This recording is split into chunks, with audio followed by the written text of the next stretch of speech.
Hello friends. आज की video में बात करेंगे आर्मी भर्ती के बारे में।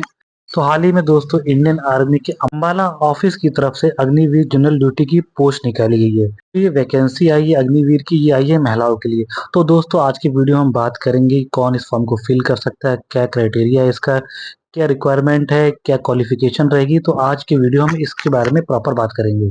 दोस्तों अंत तक इस वीडियो में बने रहे। इस वीडियो में हम लोग बात करेंगे इस पोस्ट के बारे में पूरी डिटेल में कि कौन फिल कर सकता है, कैसे फिल करना है।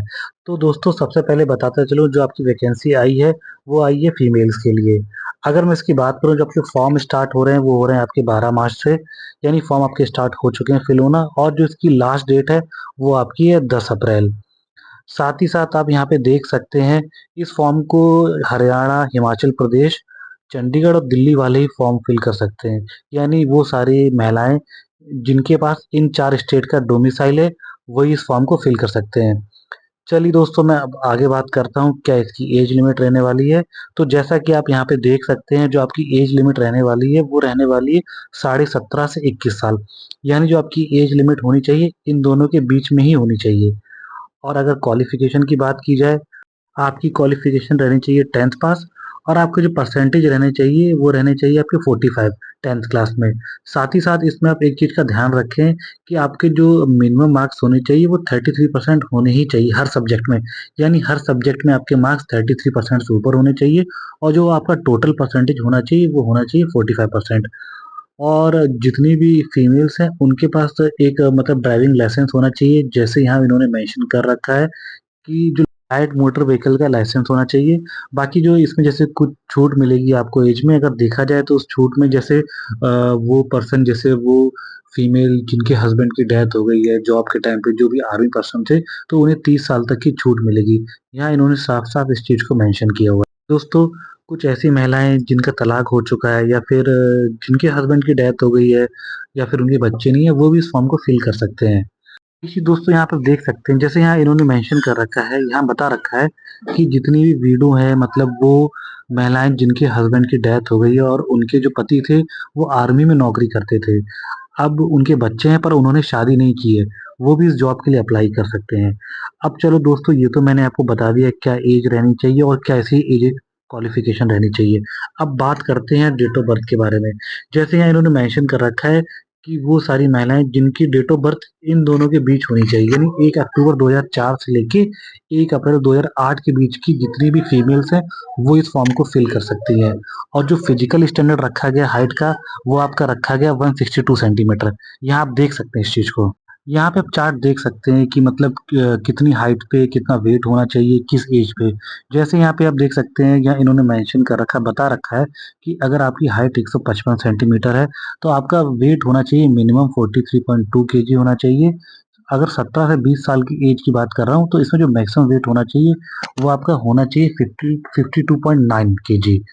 और अगर आप 20 साल से बड़े हैं, यानी 20 साल से एक दिन भी बड़े हैं, 20 साल से 30 साल के बीच में आपका वेट होना चाहिए 55.3 केजी। ऐसे ही देख सकते हैं इन्होंने हर हाइट के लिए बता रखा है, हर सेंटीमीटर पे वेट चेंज कर रहे हैं कि आपका कितना वेट होना चाहिए कितना सेंटीमीटर पे। अगर 162 सेंटीमीटर की बात करें, जैसा इन्होंने हाइट मेंशन किया है, अगर उसकी बात किया जाए तो उस हाइट पे जो आपका मिनिमम वेट होना चाहिए वो होना चाहिए आपका 47.2 केजी। और जो आपका मैक्सिमम वेट होना चाहिए वो होना चाहिए 57.7 केजी। अगर मैं 20 से 30 साल की बात करूं इसी हाइट पे, तो आपका वेट रहना चाहिए 60.4 केजी। आप इस चार्ट में साफ देख सकते हैं कि इन्होंने मेंशन कर रखा है, बता रखा है हर हाइट पे कितना वेट होना चाहिए। ये तो दोस्तों बात हो गई है किस हाइट पे कितना वेट होना चाहिए, क्या एज होनी चाहिए, कौन इस फॉर्म को फिल कर सकता है। चलिए अब दोस्तों हम आगे बात करते हैं कि जैसे जो चेस्ट का एक्सपेंशन भी इन्होंने मेंशन कर रखा है कि वो रहना चाहिए आपका 5 सेंटीमीटर। और कुछ फिजिकल स्टैंडर्ड भी दे रखे हैं कि जैसे इन्होंने यहाँ पे बता रखा है साफ साफ कि 4 सेंटीमीटर की छूट मिलेगी हाइट में कुछ क्षेत्र के लोगों को। वो क्षेत्र कौन से होंगे वो भी यहाँ पे इन्होंने बता रखा है। जैसे आप देख सकते हैं जितने नॉर्थ ईस्ट वाले रीजन है, जैसे सिक्किम हो गया, नागालैंड, अरुणाचल प्रदेश, मणिपुर, त्रिपुरा, मिजोरम, मेघालय, असम, इस एरिया प्लस गोरखा, गढ़वाली, जितने और लद्दाख वाले हैं, इन सारे क्षेत्र वालों को 4 सेंटीमीटर की हाइट में छूट मिलेगी। ये तो दोस्तों बात हो गई हाइट की कि दोस्तों फिजिकली स्टैंडर्ड में भी कुछ तरह की छूट और दी गई है। जैसा कि यहाँ पे बताता चलूँ, आप देख भी सकते हैं कि जितने भी विडो डिफेंस है, यानी वो सारी महिलाएं जिनके हस्बैंड की डेथ हो गई है आर्मी पर्सन की, उनको हाइट में भी 2 सेंटीमीटर की छूट मिलेगी और उनको वेट में भी 2 किलो की छूट मिलेगी। सेम उसी टाइप की जो कुछ स्पोर्ट्स पर्सन हैं जिन्होंने नेशनल इंटरनेशनल या स्टेट लेवल पे खेला या रिप्रेजेंट किया अपने डिस्ट्रिक्ट स्टेट को, उनको भी हाइट में 2 सेंटीमीटर और प्लस वेट में 5 केजी तक की छूट मिलेगी यहाँ पे इस जॉब के लिए। चलिए दोस्तों आगे बात करते हैं। जैसा कि आप यहाँ पे देख भी सकते हैं, अब यहाँ पे कुछ बोनस मार्क्स की भी बात की गई है इस पेपर के लिए। यहाँ पे जो मैक्सिमम मार्क्स रहेगा बोनस का वो रहेगा 200 मार्क्स का। इन्होंने पूरी क्राइटेरिया बना रखा है कि किस चीज के लिए कितने मार्क्स अलॉट किए जाएंगे। अगर बात की जाए, जैसे आप मैं अगर पॉइंट ए से स्टार्ट करके चलता हूँ, तो यानी जितनी भी एडॉप्टेड डॉटर हैं आर्मी पर्सन की, जो सिंगल डॉटर हैं, उनको 20 मार्क्स मिलेंगे। और अगर पॉइंट नंबर बी की बात किया जाए, तो जितने विडो हैं यानी वो सारी महिलाएं जिनके पति डिफेंस में थे और उनकी डेथ हो गई है, उनको भी 20 मार्क्स का बोनस मार्क्स दिया जाएगा इस जॉब के लिए। पॉइंट नंबर सी में मार्क इन्होंने बता रखा है कि वो सारे स्पोर्ट्स वुमेन जिन्होंने इंटरनेशनल लेवल पे कोई मैच खेल रखा है, इंडिया को रिप्रेजेंट किया है, उनको भी बोनस में 20 मार्क्स दिए जाएंगे। और उसमें उन्होंने 3 क्राइटेरिया बना रखा है। अगले पॉइंट में आप जैसे देख सकते हैं कि वो सारी महिलाएँ जिन्होंने अपने स्टेट को रिप्रेज़ेंट किया नेशनल लेवल पे और कोई मेडल जीता है, या फिर वो जो टॉप 8 की लिस्ट है वहाँ तक भी गई हैं, उन्हें 15 मार्क्स दिए जाएँगे बोनस के। बाकी वो महिलाएँ जिन्होंने अपने कॉलेज को या यूनिवर्सिटी को इंटर जो यूनिवर्सिटी कॉम्पिटिशन होता है उसमें रिप्रेज़ेंट किया और कोई मेडल जीता है, या फिर वो 6th पोजीशन तक गई हैं, तो उनको भी 10 मार्क्स दिए जाएँगे। इसी प्रकार आप देख सकते हैं पॉइंट नंबर 4 है, उसमें मेंशन कर रखा है अगर कि किसी ने अपने स्टेट को नेशनल लेवल जो खेलो गेम्स इंडिया होते हैं उसमें भी रिप्रेजेंट किया है और 6 पोजीशन तक आए हैं, तो उनको भी 10th मार्क्स मिलेंगे। इसी प्रकार दोस्तों आप देख सकते हैं इन्होंने सब तरह के मेंशन कर रखे हैं किसको कितने मार्क्स मिलेंगे। जैसे डी पॉइंट पे आप देख सकते हैं जिनके पास एनसीसी ए सर्टिफिकेट है उन्हें 5 मार्क्स मिलेंगे। एनसीसी बी सर्टिफिकेट वालों को 10 मार्क्स का बोनस मिलेगा और सी सर्टिफिकेट वालों को 20 मार्क्स का मिलेगा। और प्लस वो सारे एनसीसी सी सर्टिफिकेट जिन्होंने जो परेड होती है रिपब्लिक डे पे उसमें मतलब भाग लिया, पार्टिसिपेट किया है, उनको 25 मार्क्स का बोनस मार्क्स दिया जाएगा। यहाँ पे दोस्तों आपको बोनस मार्क्स लेने के लिए किसी भी तरह का कोई भी फेक सर्टिफिकेट नहीं लगाना है। अगर आप लगाते हैं और गलती से पकड़े जाते हैं, तो आपको उसी टाइम इस पूरे पूरे प्रोसेस से बाहर कर दिया जाएगा, आप जॉब से बाहर कर दी जाएंगे सिलेक्शन से।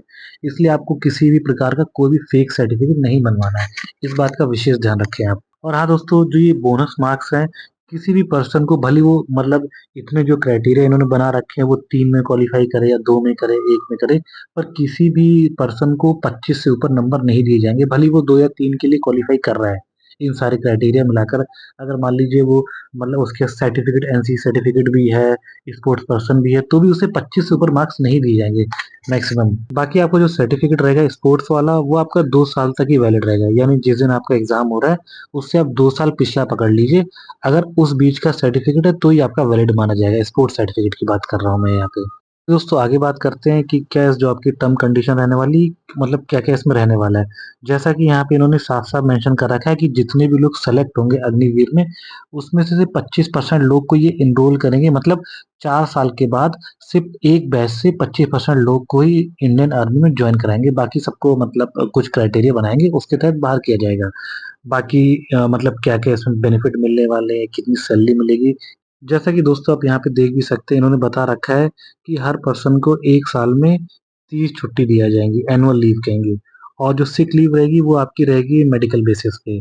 बाकी दोस्तों यहाँ पे अगर वो सैलरी की बात किया जाए तो इन्होंने पूरा चार्ट में मेंशन कर रखा है कि पहली साल में कितनी सैलरी मिलेगी। जैसे मेंशन कर रखा है जो पहली साल आपकी जो सैलरी रहेगी वो 30,000 के अराउंड आपकी तनख्वाह रहेगी। उसमें से आपका इन हैंड 21,000 रुपए आएगा, बाकी 9,000 रुपए जो इनका जो फंड रहेगा, अग्निवीर जो फंड रहेगा उसमें कंट्रीब्यूट किया जाएगा और उतना ही 9,000 रुपए सरकार मिलाएगी। यानी 1 महीने में आपका उस फंड में 18,000 रुपए के अप्रॉक्स जमा होगा। तो यानी अगर आप देखेंगे तो इन्होंने second year, third year, fourth year हर साल की सैलरी को मेंशन किया है। आफ्टर 4 ईयर के बाद मतलब 4 साल के बाद आपको कम से कम 10 लाख के आसपास रुपए आपको दिया जाएगा। जैसे कि बता रखा है जो फंड रहेगा, जैसे 5 लाख 2,000 आपका कटेगा और 5,02,000 रुपए सरकार अपनी तरफ से देगी। तो इन 2 को मिला के जो अमाउंट होगा वो सरकार आपको 4 साल बाद दे देगी। बाकी दोस्तों इसमें लाइफ इंश्योरेंस रहेगा जिसके लिए कोई पैसा नहीं काटा जाएगा।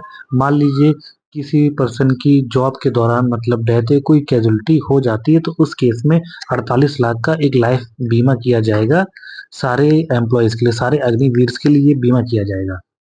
चलिए दोस्तों बात करते हैं फटाफट कि इस फॉर्म को कैसे फिल करना, कहाँ से फिल करना, क्या इसकी फीस रहने वाली है।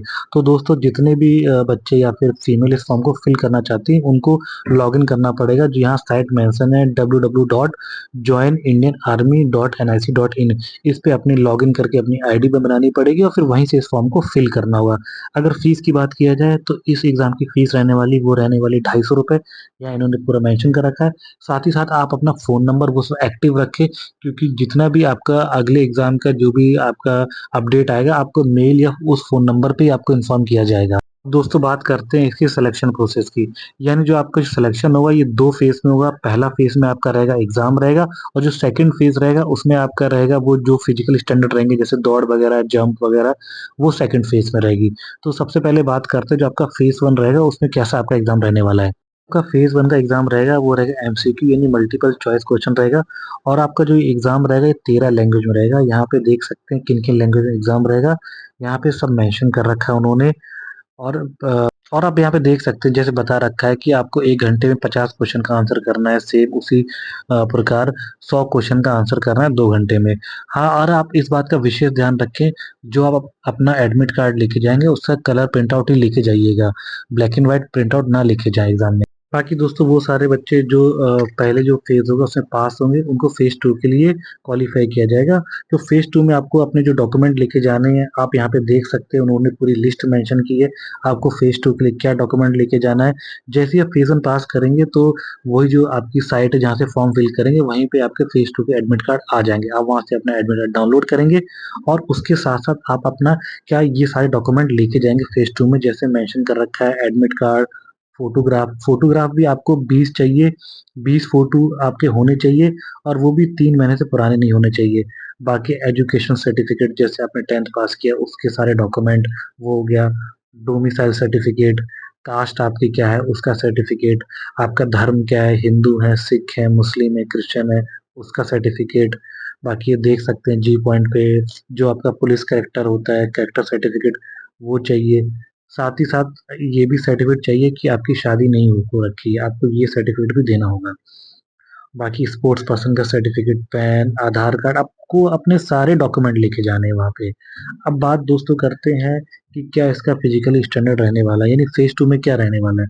फ़ेज़ 2 में आपको देख सकते हैं यहाँ पे बता रखा है 1.6 किलोमीटर की आपकी दौड़ रहेगी और उस दौड़ को भी इन्होंने 2 ग्रुप में बाँट रखा है। जैसे ग्रुप 1 अगर आप सपोज़ करिए आप मान के चलिए अगर आप अपनी ये दौड़ 1.6 किलोमीटर की दौड़ साढ़े 7 सेकंड में पूरा कर लेते हैं, तो आपको पूरे 60 मार्क्स मिल जाएँगे। और अगर आप इस दौड़ को 7:30 से 8 मिनट के बीच में पूरा करते हैं, तो आपको 48 मार्क्स दिए जाएँगे, नंबर दिए जाएँगे। बाकी आपकी 10 फीट की लॉन्ग जंप रहेगी, जिसको आपको पास करना है, इसके कोई नंबर नहीं मिलेंगे और साथ ही साथ 3 फीट की हाई जंप रहेगी, इसको भी आपको पास करना ज़रूरी है। इसके कोई नंबर नहीं मिलने वाले हैं, पर आपको इसको पास करना कंपल्सरी है। बाकी हाँ दोस्तों, आपको एक चीज़ बताता चलूँ, इस वैकेंसी के लिए खाली अनमैरिड कैंडिडेट ही अप्लाई कर सकते हैं। मतलब जिनकी शादी नहीं हो रखी है, वही इस फॉर्म को फिल कर सकते हैं और इसमें आपको अंडरटेकिंग मतलब आपको एक फॉर्म को फिल करना पड़ेगा कि आप अपनी 4 साल की सर्विस में शादी नहीं करेंगे। अगर आप शादी करते हैं या पाए जाते हैं इस तरह से आपने शादी कर ली है, तो आपको जॉब से बाहर निकाल दिया जाएगा। इन्होंने अपने सर्कुलर में साफ-साफ ये चीज़ बता भी रखी है कि मान लीजिए कोई अग्निवीर है, उसने 4 साल तक शादी नहीं की है, तो आगे जैसे जो परमानेंट होंगे एम्प्लॉयी, वो वही अग्निवीर होंगे जिन्होंने अपनी शादी नहीं कर रखी है। दोस्तों मैंने कोशिश की है अपने इस वीडियो के माध्यम से इस पोस्ट के बारे में जितना भी कुछ हो सके आपको बता पाऊँ।